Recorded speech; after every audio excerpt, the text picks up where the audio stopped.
₹5 కోసం నిజంగా కొట్టుకుంటారా సార్? మీకు ఒకటి చెప్తాను, అప్పుడు ఇది నాకు తెలిసి మీకు ఆశ్చర్యం అనిపించదు. చెప్పండి. కాజ్ ఆఫ్ ద వార్ మనం మాట్లాడుకున్నాం ఒకసారి, place of the war.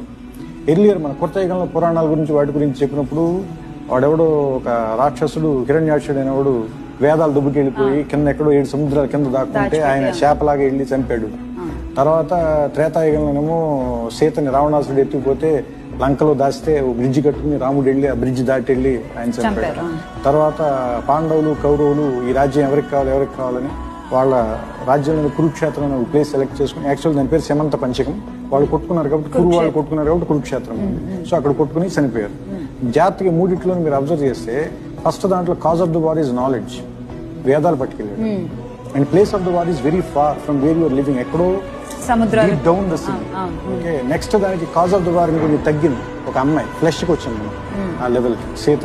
Place of the war ఇంకా తగ్గింది, జస్ట్ ఒక బ్రిడ్జ్ దాటి వెళ్తే చాలా అవతలకి. ఆ నెక్స్ట్ లెవెల్కి కాజ్ ఆఫ్ ద వార్ ఇంకా తగ్గింది, piece of land, lifeless land. ఈ ప్లేస్ నీదా, ఈ ప్లేస్ నాదా అని కొట్టుకున్నారు. ప్లేస్ ఆఫ్ ద వార్ ఇంకా దగ్గరికి వచ్చింది, వాళ్ళ 2 రాజ్యాల మధ్యలోనే ఒక ప్లేస్. ఇప్పుడు cause of the war coloured paper.